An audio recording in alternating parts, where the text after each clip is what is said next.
pupunta tayo ngayon ng Quiapo at bibisitahin natin si Arafat. Tapos konting tambay sa showroom ng Duke Raker. But before that, meron tayo sisilipin dito na bagong trail malapit sa Okada. It's called Nayong Pilipino Trail. Hindi ko pa alam kung saan siya pero nakita ko doon sa mga nakapunta na at sa video nila na parang in front siya ng Okada. Ganda talaga dumaan dito guys, oh. Halos yung konti yung mga sasakyan dito. Pero bihirang-bihira ako dumaan dito. Doon ako sa kabila dumadaan. Galing tayo dun sa intersection guys ng papunta ng Coastal. Tapos dumiretso lang tayo dito. Ayun na yung Okada. So parang ito yata yung trail. Malalaman natin. At ito na nga yung trail. Guys, it's Nayong Pilipino Trail. Mukhang kabubukas lang guys. Ayan, dito na tayo. Sir, pwedeng silipin yung trail? Pwede pa silipin yung trail? Pwede pa silipin yung trail?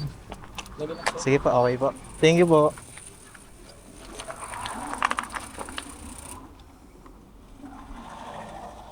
So yun, maglalagin lang tayo dito.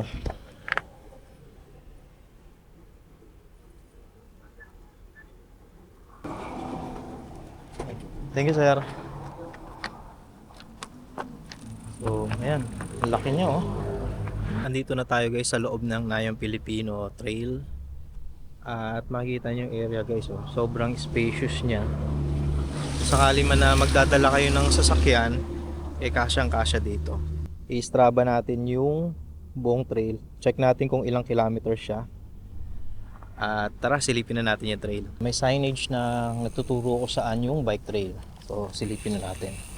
Okay, check muna natin tong Strava natin kung gumagana. So, ayun, gumagana siya. Tara.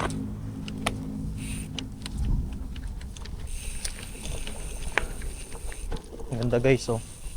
Tapos, may mga tables and chairs din siya kung gusto nyo tumambay. At meron din siyang CR. Ang galing, di ba?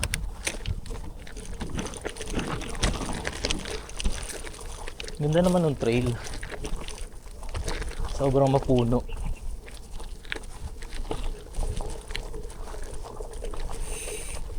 Kaya din ng gravel to guys. Hindi kayo maliligaw kasi may mga signage siya kung na nagtuturo kung saan yung bike trail.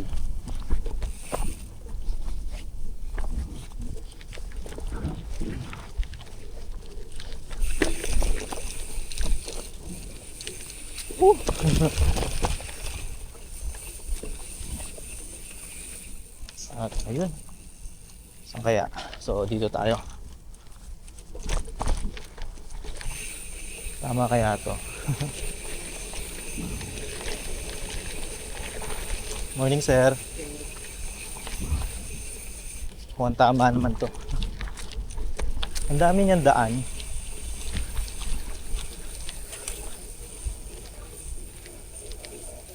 Pero di ko sure kung tama to eh. Balik tayo, balik. Mukhang kakanan doon sa nauna. So balik tayo, balik. Hindi pala dito.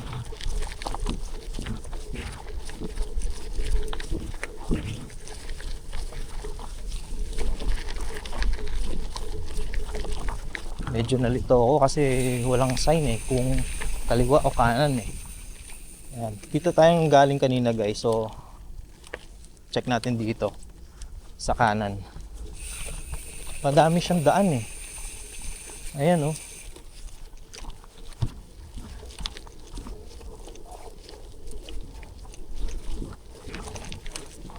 Yung trail guys, kayang-kaya siya ng gravel.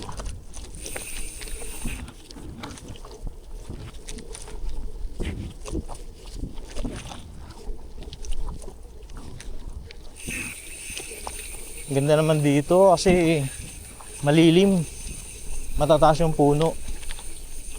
So kahit pumunta kayo dito na mainit, okay lang din. Saan kaya? Ayan o, pansin nyo, may siyang kaliwat kanan. So dito tayo. Wala pa siyang signage guys eh. So, medyo nakakalito pa. Kaya katulad nito, walang dead end. Balik tayo, balik.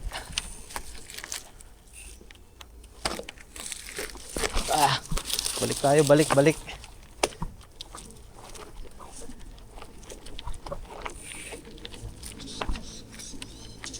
So, dito tayo, kaliwa.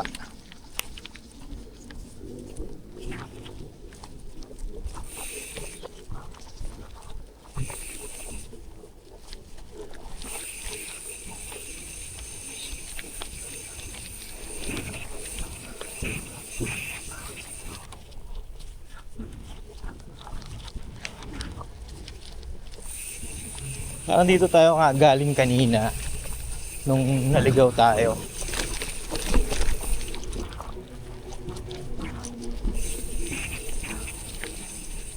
Ayan o, dito tayo galing kanina.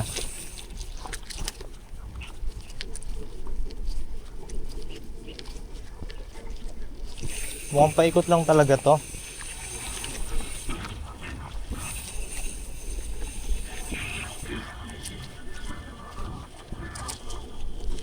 Oo nga, paikot lang siya. Wala na ibang way.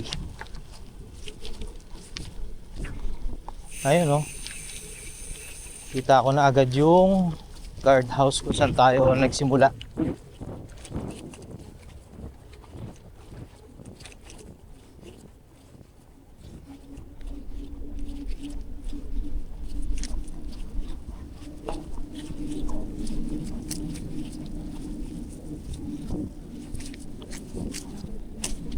At ayun, mukhang yun lang yung trail, paikot lang siya.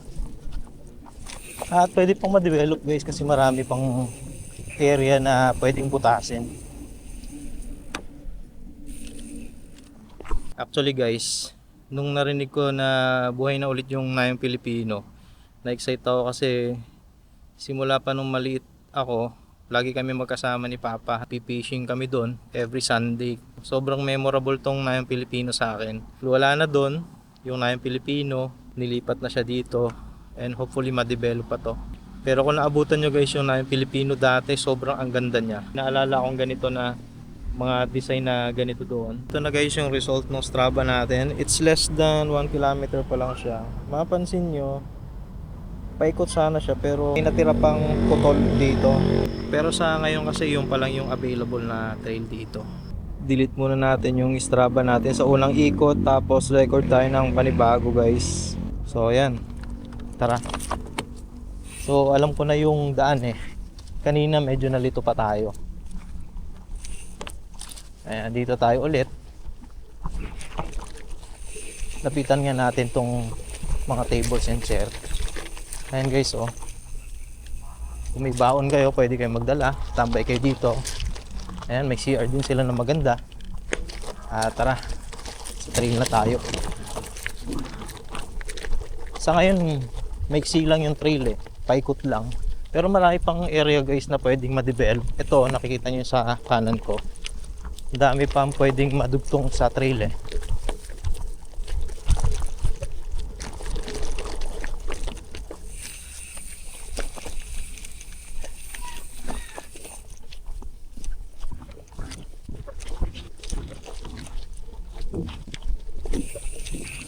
Technical pero hindi naman ganoon.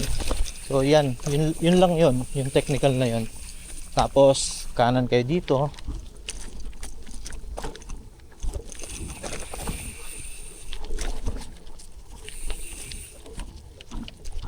At dire-diretso lang yan. Hindi ko na puputulin tong video guys para makita nyo yung buong area.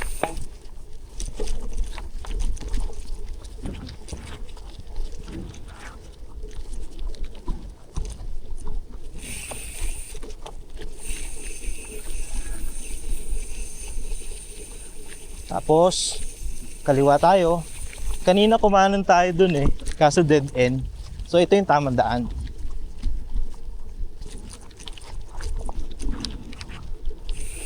Ang ganda tumambay dito guys. Lalo na pag hapon o kaya kung gusto niyo mag night ride. Ang ganda dito. Tsaka yung mga gustong mag-try pa lang ng gravel bike nila sa trail, saktong-sakto dito guys.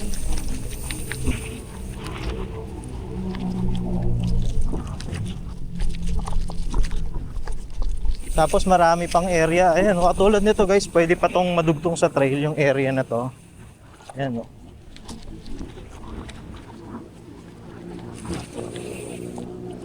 Tsaka yung mga beginner na gustong matuto sa trail, sakto tong panimula na trail na to ng Nayong Pilipino.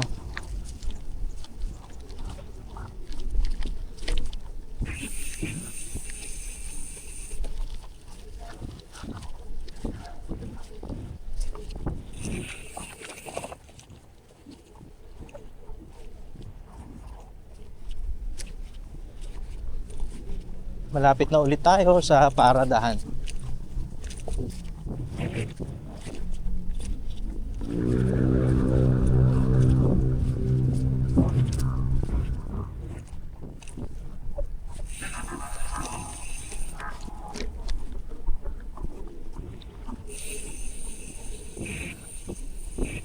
Nandito na tayo ulit guys.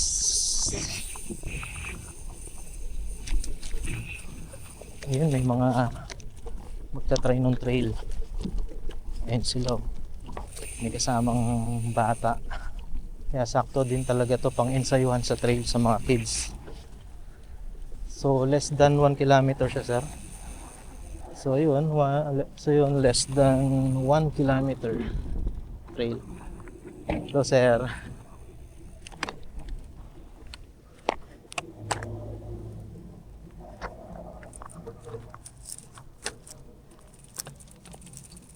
so yun, may papasok po, naka-gravel. Sa mga gusto palang pumunta dito, malapit lang to, in front of, ayan, Okada. Makikita nyo naman yung signage sa labas. At hindi naman kayo maliligaw. Meron naman mga signage kung saan papunta yung trail. Pero ako naligaw. Doon lang sa part na sa intersection, tinuro ko naman sa inyo kung mana na kayo doon. At paikot na yun. Hindi na kayo maliligaw.